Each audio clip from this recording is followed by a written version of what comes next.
Bonjour et merci de m'avoir invité à parler de ce projet que je viens de commencer. Donc, il y aura sans doute beaucoup de choses à voir ensemble. Si vous avez des suggestions, surtout sur le grec, mais pas que sur le grec, elles sont les bienvenues. Je m'excuse, je vais lire, comme ça je suis une structure cohérente. Alors, dans une étude récente, Loudon a défini les octateuques illustrés comme un phénomène typiquement byzantin. Aujourd'hui, je vais me concentrer en particulier sur un de ces 6 manuscrits très luxueux, c'est-à-dire l'octateuque du Sérail, qui a été commandé par Isaac Comnène Porphyrogénète, que vous voyez là. Il était le fils de l'empereur Alexis Ier et le frère de l'empereur Jean II. Ce manuscrit, c'est-à-dire l'octateuque du Sérail, est, à mon avis, une illustration parfaite de la définition donnée par Loudon, et ce, dans plusieurs sens. Je suis en effet persuadée que non seulement le programme iconographique, mais aussi la structure globale du manuscrit ont été conçus de manière à suivre un programme bien précis, créé et dirigé par Isaac lui-même. Pour soutenir cette hypothèse, j'examinerai une caractéristique originale de ce manuscrit, c'est-à-dire la paraphrase de la lettre d'Aristée, qui a été écrite par Isaac Porphyrogénète en personne. Mais avant de passer à l'analyse de la paraphrase elle-même, j'aimerais présenter très rapidement l'octateuque du Sérail et en illustrer les rapports avec les autres octateuques illustrés. Est-ce que vous arrivez à voir?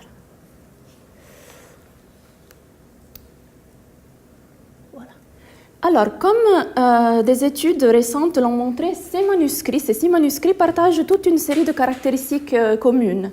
Ils sont tous illustrés par des centaines de miniatures qui probablement sont inspirées d'un modèle commun.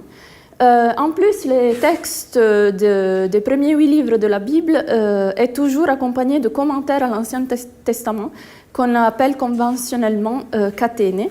Et finalement, il semble que tous les octateuques étaient introduits par le texte intégral de la lettre d'Aristée, qui servait d'introduction au volume entier.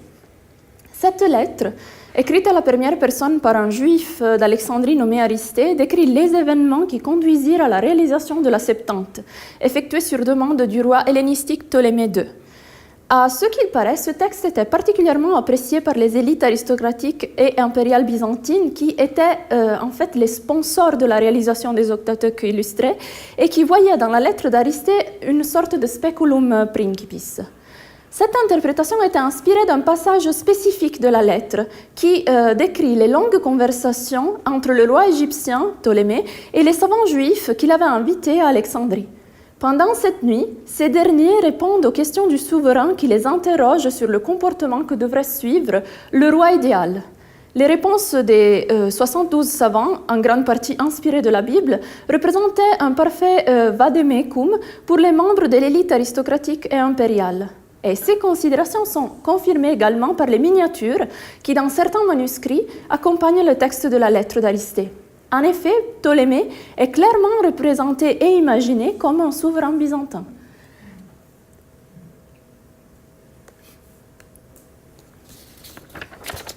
Ces considérations s'appliquent aussi à l'octateuque du Sérail, qui fut commandé, on le sait, par Isaac.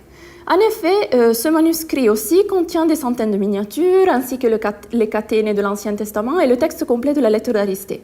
Cependant, comme je l'ai annoncé, ce manuscrit est également caractérisé par un élément inédit, c'est-à-dire la paraphrase de la lettre d'Aristée. Très probablement, Isaac composa ce texte après 1138, une fois qu'il était rentré à Constantinople de ce long exil en Orient.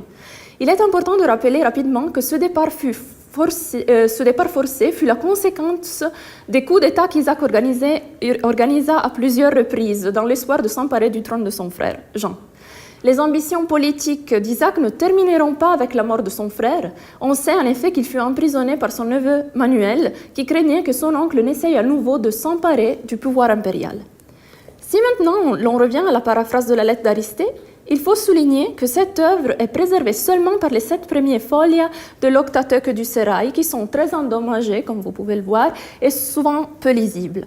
La seule édition disponible est celle réalisée par Ouspensky, publiée en 1907, et souvent très difficile à interpréter.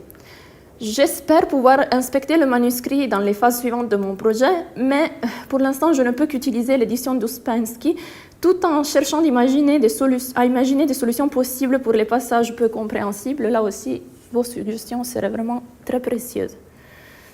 Cela dit, j'aimerais maintenant me concentrer sur la signification et le contenu de la paraphrase composée par Isaac.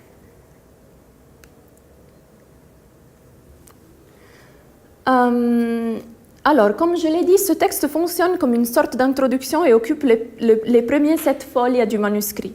Le choix de placer ce texte au début du volume montre déjà l'importance pour la structure du manuscrit. Sans compter que c'est Isaac lui-même a confirmé la valeur et l'importance de son travail, aussi bien dans le titre que vous voyez là-bas, que dans la conclusion de la paraphrase.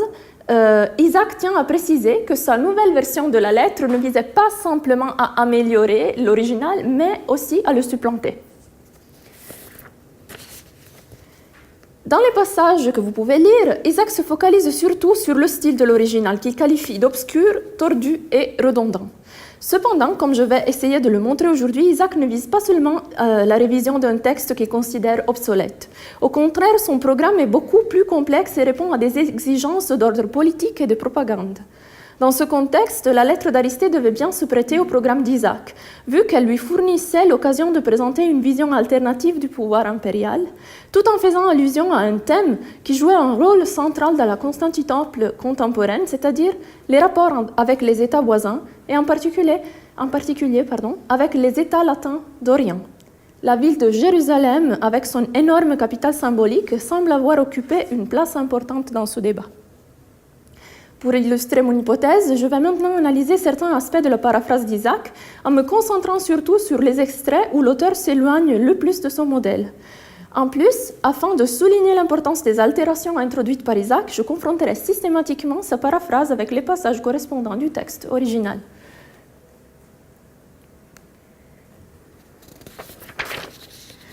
Le point de départ idéal est sans doute la figure de Ptolémée et son traitement par Isaac. Comme nous l'avons déjà mentionné, Ptolémée était considéré comme une sorte de modèle pour l'empereur byzantin. Cette interprétation était inspirée du long passage de la lettre d'Aristée où les savants juifs répondaient aux nombreuses questions du roi égyptien, qui les interrogeait à propos du comportement que le roi idéal devait tenir dans toutes sortes de situations. On a dit que cette longue séquence de questions et réponses, souvent parsemée de références à la Bible, avait l'apparence d'un pratique vademecum pour tout roi juste et pieux. Isaac était sans doute au courant de cette interprétation traditionnelle. Cependant, dans sa version, l'identification de Ptolémée avec l'empereur idéal semble être fondée sur d'autres bases. Ce qui est plus intéressant encore, le Ptolémée de la paraphrase d'Isaac semble être caractérisé par une affinité remarquable avec un membre spécifique de la famille impériale, c'est-à-dire Isaac lui-même.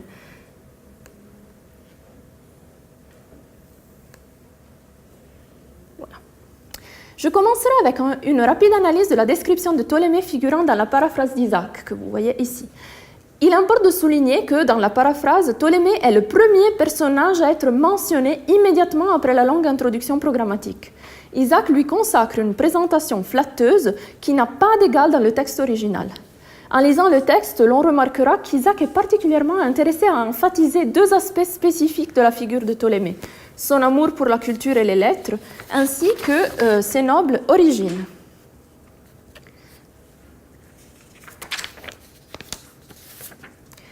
On ne sera peut-être pas surpris de constater que ce sont ces 2 mêmes caractéristiques qu'Isaac met en évidence dans les passages de la paraphrase où il se présente à son public. Aussi bien dans le titre qu'on a lu auparavant que dans la conclusion de l'œuvre, le porphyrogénète emphasise son ascendance impériale, ainsi que ses rapports privilégiés avec les lettrés et les intellectuels, auxquels il confie le fruit de son travail. Les nobles origines et les ambitions intellectuelles sont 2 traits essentiels qu'Isaac semble partager avec son homologue égyptien.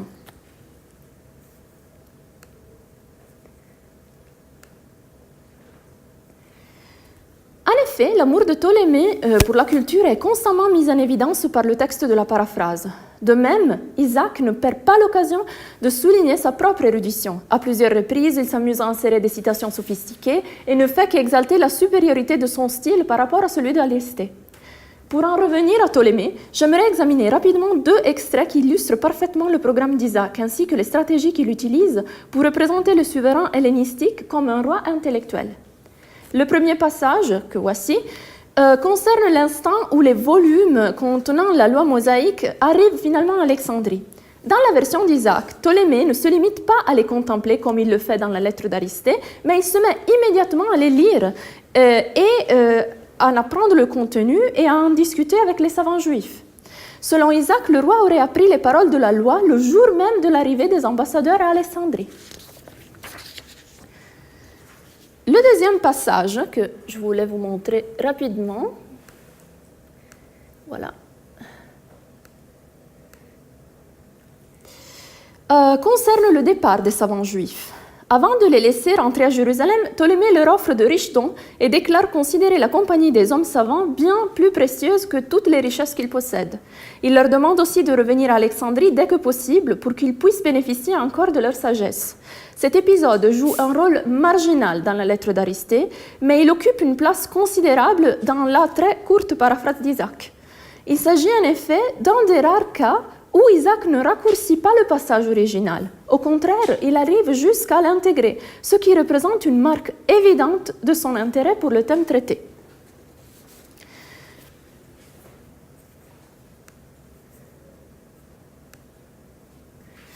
Il est également important de remarquer que Ptolémée est sans aucun doute le protagoniste absolu de la version d'Isaac. Tous les passages qui se focalisent sur les autres personnages sont presque complètement ignorés. C'est Ptolémée qui domine la scène et qui prend toutes les initiatives importantes. Par exemple, c'est sous son initiative que Démétrios de Phalère entreprend les démarches qui conduiront à la réalisation de la Septante, tandis que dans la lettre d'Aristée, c'est le souverain à être sollicité par son illustre conseiller. Les mêmes considérations s'appliquent à la libération des esclaves égyptiens d'origine juive. Le rôle joué par Aristée n'est même pas mentionné, et Isaac se limite à louer la générosité de Ptolémée. J'aimerais conclure cette première section avec une dernière comparaison entre le texte d'Isaac et celui d'Aristée. On a vu que ce dernier consacre une place prépondérante au banquet, pendant lequel Ptolémée interroge les savants juifs à propos de la conduite du souverain idéal. On a vu aussi que cette section de la lettre était à la base de son interprétation comme speculum principis. Or, Isaac semble vouloir réduire l'importance de ce long épisode qui résume considérablement et dont il coupe plusieurs sections. En plus, la sélection des questions et des réponses paraphrasées par Isaac suit des critères précis. En particulier, les questions choisies par Isaac semblent se concentrer surtout sur 2 thèmes, la définition du concept de Sophia, ainsi que la détermination des principes moraux qui doivent régler les interactions entre enfants et parents. Encore une fois, culture et ascendance semblent être les traits principaux de la présentation du roi, ainsi que le principal point d'intérêt pour Isaac lui-même. Pour résumer, les exemples cités jusqu'à maintenant suffisent, je pense, à montrer l'intérêt d'Isaac pour la figure de Ptolémée, qui devient le vrai protagoniste de sa paraphrase. Dans son texte, Isaac semble aussi bien reprendre que modifier l'interprétation traditionnelle de la lettre d'Aristée, qui voyait dans le roi égyptien le modèle du souverain idéal. Certes, Isaac aussi semble lire la lettre comme une sorte de speculum principis et représente Ptolémée comme un roi juste et pieux. Cependant, dans son cas, cette interprétation semble se fonder sur de bases nouvelles. En effet, dans sa version, le long dialogue entre les savants juifs et le roi joue un rôle secondaire. Par contre, d'autres éléments acquièrent une importance cruciale, comme l'amour de Ptolémée pour l'art et la culture, son attitude volitive, ses excellents rapports avec les intellectuels grecs et juifs.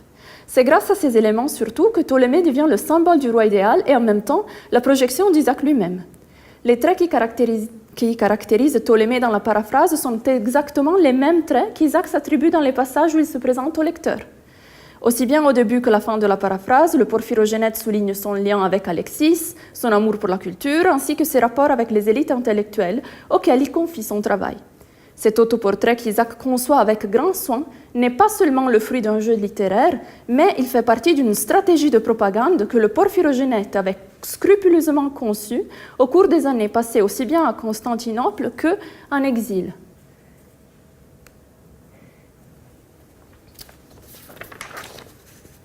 En particulier, pour Isaac, le fait de se représenter comme un intellectuel n'était pas simplement une manière de manifester ses intérêts culturels, mais constituait aussi un élément essentiel d'une complexe stratégie de propagande, par le biais de laquelle il visait à projeter une image de soi soigneusement construite. Parmi les fils de l'empereur Alexis, Anna et Isaac avaient toujours vanté leurs ambitions intellectuelles, ce qui, entre autres, leur avait permis d'obtenir la faveur de certains secteurs de la société byzantine, y compris, naturellement, les élites intellectuelles. Aussi bien Anna que Isaac avaient exploité ce soutien pour mettre en place leur politique subversive, sans cependant jamais réussir dans leur projet. À la lumière de ces considérations, je pense pouvoir conclure que dans la lettre d'Aristée aussi, l'identification d'Isaac avec le roi intellectuel Ptolémée s'insère parfaitement dans le programme politique et de propagande du Porphyrogénète, qui n'abandonnera jamais son aspiration au pouvoir. Très probablement, en insistant sur ses ambitions intellectuelles et artistiques, Isaac visait à se différencier de son frère Jean et par la suite de son neveu Manuel. Tout en ayant soutenu d'importantes fondations monastiques dans la capitale, ni Jean ni Manuel ne s'étaient jamais concentrés à des activités artistiques et culturelles autant remarquables que celles d'Isaac. En effet, c'était surtout grâce à ses succès militaires que Jean avait pu consolider son pouvoir contre ses ennemis internes et externes, un succès qu'il célébra grâce à un triomphe grandiose. De la même manière, surtout dans les phases initiales de son règne, Manuel aimera se présenter comme un héros valeureux, comparable au belliqueux protagoniste des poèmes homériques. Cependant, ce n'est pas seulement la figure de Ptolémée avec sa valeur symbolique qui rendait la paraphrase d'Aristée particulièrement intéressante pour Isaac. Un autre thème important qui lui permettait d'exalter davantage ses propres mérites doit l'avoir poussé à se consacrer à la reformulation de ce texte. Je pense ici, comme je l'avais mentionné, au rôle central joué par la ville de Jérusalem, qui avait une valeur symbolique très forte dans la Byzance contemporaine, et ce pour plusieurs raisons. En effet, le capital symbolique de la ville sainte avait été habilement exploité par Alexis Ier, le père d'Isaac et Jean. Pour soutenir ses projets de reconquête contre les États latins de l'Orient, Alexis avait fait circuler une prophétie selon laquelle il aurait bientôt reconquis Jérusalem où il aurait déposé sa couronne impériale avant de mourir. Le projet de reconquête des terres perdues à cause de la première croisade avait été repris par son fils Jean, qui cherchera de s'emparer de la ville d'Antioche et essayera d'établir des relations avec le roi Foulque de Jérusalem. Ce dernier réussira cependant à éviter tout contact avec Jean, dont l'armée il redoutait. Encore, on sait que Manuel, surtout pendant les premières années de son royaume, aimait se représenter comme un courageux croisé, prêt à défendre la terre sainte des infidèles. Ce faisant, il semble avoir repris un motif caractéristique de la propagande de son père Jean, qui, selon certains historiens, aurait également aimé se présenter comme un croisé déterminé à reconquérir la ville sainte. À tout cela, il faut ajouter la valeur symbolique de Jérusalem dans la tradition prophétique apocalyptique byzantine. À la lumière de ces observations rapides, nous ne serons peut-être pas surpris de constater que dans la paraphrase de la lettre d'Aristée, Isaac confère une attention particulière au passage consacré à la ville de Jérusalem et à ses rapports avec la capitale du royaume de Ptolémée, Alexandrie. Je me limiterai ici à examiner quelques aspects seulement de son traitement de ce thème. En premier lieu, Isaac se concentre surtout sur les rapports fructueux que Ptolémée réussit à instaurer avec Jérusalem et sa principale autorité politique et religieuse, c'est-à-dire le grand prêtre Éléazar. Isaac est intéressé surtout à la manière dont ces rapports sont créés, ce qu'il semble interpréter comme un modèle vertueux dont toute communication interculturelle et interreligieuse devrait être inspirée. Il s'agit sans doute d'un système bien différent par rapport à l'approche agressive souvent adoptée par son frère et son neveu. En effet, Isaac ne perd jamais l'occasion de souligner que c'est en premier lieu grâce à l'échange de dons et d'œuvres d'art qu'il est possible d'instaurer une communication productive entre les deux communautés et leurs représentants. Ce qui est encore plus intéressant est que, dans ce cas, Isaac ne se limite pas à reprendre ou à résumer les passages correspondants de la lettre d'Aristée, mais il finit par les modifier et même les intégrer. Par exemple, les doutes d'Éléazar, qui dans la lettre d'Aristée hésitait à se séparer des 72 savants convoqués par Ptolémée, ne sont même pas mentionnés dans le texte d'Isaac. Au contraire, dans sa version, le prêtre est tellement ébloui à la vue des dons envoyés par Ptolémée qu'il se lève de son siège et accepte tout de suite les propositions du roi égyptien. Significativement, ce détail n'est pas présent dans la lettre d'Aristée. Il est sans doute possible que l'intérêt qu'Isaac montre à ce sujet soit également inspiré de son expérience personnelle. En effet, Isaac avait toujours attribué une grande importance à son activité de patronage et il avait été le sponsor de plusieurs œuvres architecturales et artistiques. Le mécénat constituait un aspect essentiel de son programme politique et lui permettait d'entrer en compétition avec son frère, Jean. Il est important de souligner que, à part les œuvres réalisées dans la capitale de l'Empire, Isaac avait été le commanditaire d'une autre œuvre remarquable qu'il avait justement sponsorisée pendant son exil en Palestine. Je pense à la construction d'un aqueduc pour le monastère de Saint-Jean-le-Baptiste auprès du Jourdain.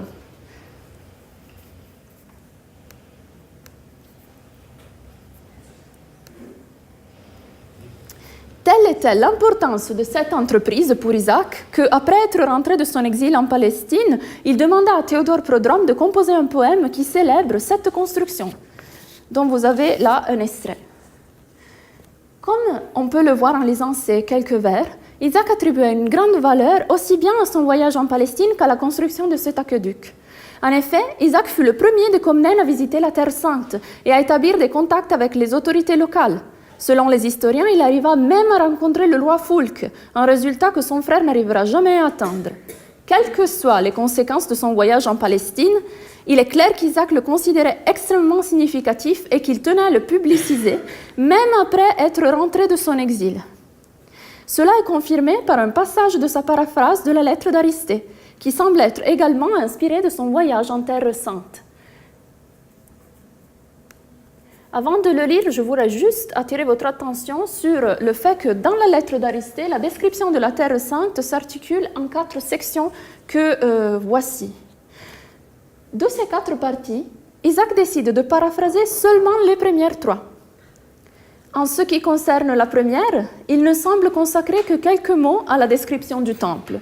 À cause d'une lacune, il est impossible de déterminer avec précision la longueur de ce passage, mais on peut affirmer avec certitude que l'attention du paraphraste se concentre presque immédiatement sur le système de tuyaux et de réservoirs qui assurait à l'édifice une fourniture permanente d'eau courante. Et voilà le passage de la paraphrase.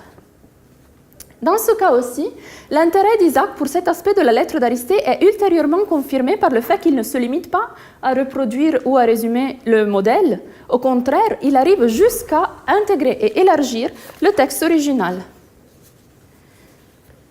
À mon avis, ce passage de la paraphrase a un rapport direct avec le poème de Théodore Prodrome, qui consacrait également beaucoup de place aux aspects techniques de la construction de l'aqueduc. Encore une fois, Isaac devoue une attention particulière à un passage qui semble bien s'adapter à son programme d'autoprésentation et de propagande. En effet, tout comme le poème de Prodrome, la paraphrase d'Isaac semble viser à célébrer les entreprises palestiniennes de son auteur.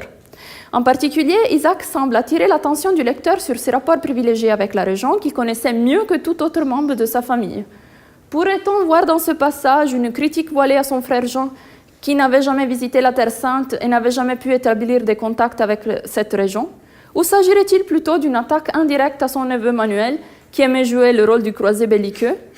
À ce stade de mon travail, je ne peux rien affirmer de définitif à ce propos, surtout à cause de la datation incertaine du manuscrit. Cependant, l'impression que la description de Jérusalem dans la paraphrase d'Isaac soit inspirée d'un projet précis semble être confirmée par un autre passage de la paraphrase avec lequel j'aimerais conclure ma présentation aujourd'hui. Et le voilà. Non? Après avoir décrit la cérémonie religieuse qui se déroule dans le temple sous la direction de Éléazar, Isaac passe à la section de la lettre d'Aristée qui décrit le système de défense de la cité de Jérusalem. Dans ce cas aussi, le texte est difficile à lire à cause des mauvaises conditions du manuscrit. Cependant, si mon interprétation est correcte, Isaac semble adopter une perspective nouvelle par rapport à son modèle. En effet, si dans sa lettre, Aristée décrit les défenses et les murs de la cité du point de vue de l'armée juive, en assumant donc le point de vue d'une personne qui se trouve à l'intérieur de la cité, Isaac adopte la perspective de quelqu'un qui se trouverait à l'extérieur et au pied des fortifications. Mieux encore, il s'approprie le regard d'un potentiel ennemi qui chercherait d'attaquer et assiéger la ville. Comment expliquer ce changement de point de vue? On peut imaginer que Isaac est en train de, encore une fois, de faire allusion à son expérience personnelle. Sans doute avait-il visité la ville de Jérusalem et il en avait vu les fortifications. S'agirait-il tout simplement d'un expédient pour exalter sa connaissance supérieure de la région et pour souligner encore une fois qu'il était le seul de Comnène à avoir visité la Terre Sainte?